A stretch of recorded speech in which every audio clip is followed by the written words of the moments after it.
Good evening. Canada's freight train service has ground to a halt as nearly 5,000 Canadian Pacific Railway workers are on strike.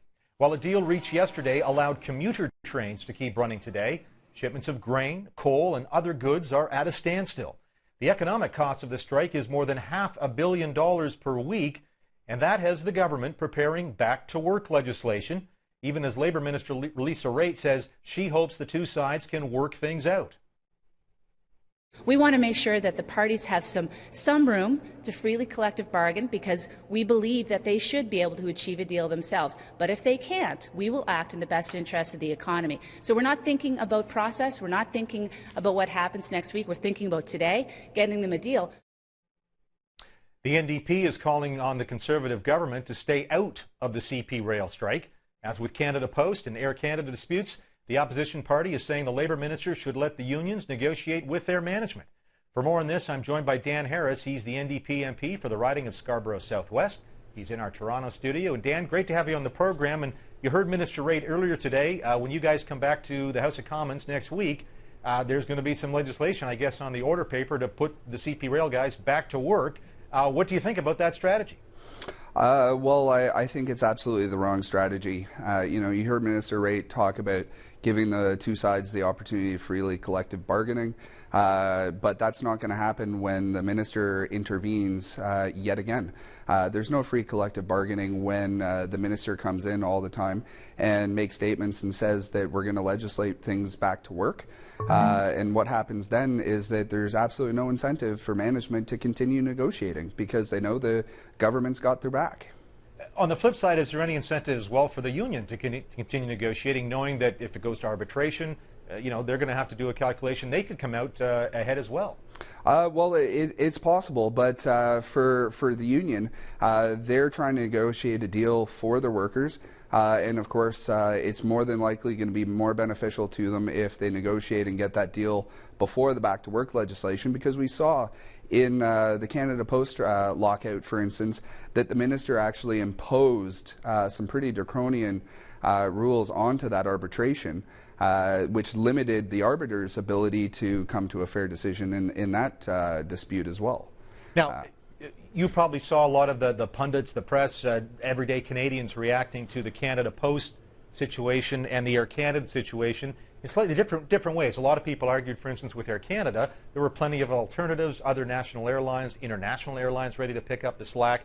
But CP Rail, it seems to me, is a little more fundamentally different issue in the sense it's costing the Canadian economy $500 million a week.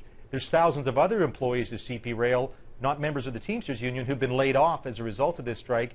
And perhaps the case could be made that this is going to be a little more of an economic punch in the gut if CP Rail stays out for very much longer. Well, it's certainly possible, but I would ask why management and the union didn't come to an agreement beforehand. And I think it's because the government has been setting this tone where they've been saying, workers, you're on your own, and we're going to back up management.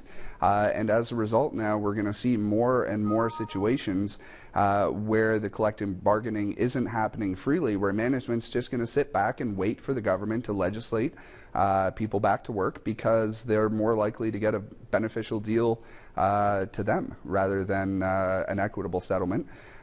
We just want to see the two sides have the ability to freely collective bargaining, and the government should be staying out of it. CP, yes, they are the national freight provider, but they are a private company.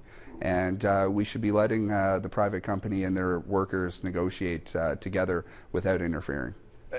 One could argue then that the government is acting too hastily. On the other hand, is there a point as the opposition, as a New Democrat, where a strike goes on for a certain time to say, okay, it is time, in fact, for the government to act? I don't know if that's a week, if that's 2 weeks, or any period longer than that. Well, and I mean, then, if this is still going on 1, 2, or 3 weeks from now, then you come to that bridge at that point. But what the government has consistently and repeatedly done is either to introduce or threaten to introduce back-to-work legislation either before a strike happens, before a lockout happens, or in this case, on the very first day of a strike. They're not actually giving both sides the opportunity to come to an agreement before they come in with the hammer.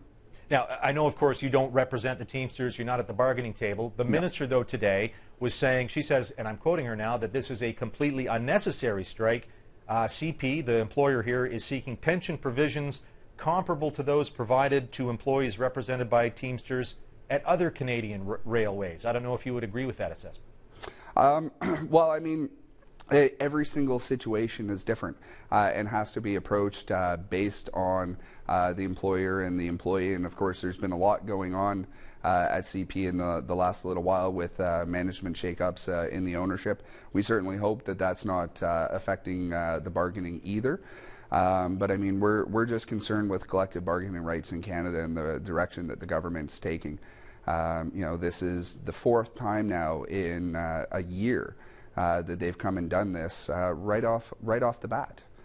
They're not waiting. They're not sitting back and seeing what the two sides can negotiate. And if you let the two sides negotiate, you know, compromises can be made. And the example there would be the deal that was reached yesterday to make sure that commuter service in Toronto, Montreal, and Vancouver would not be affected.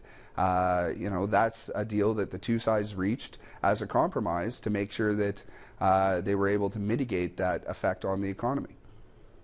Dan Harris, a New Democrat MP from Scarborough Southwest, thank you so much for joining us tonight. Thanks for having me. Take care.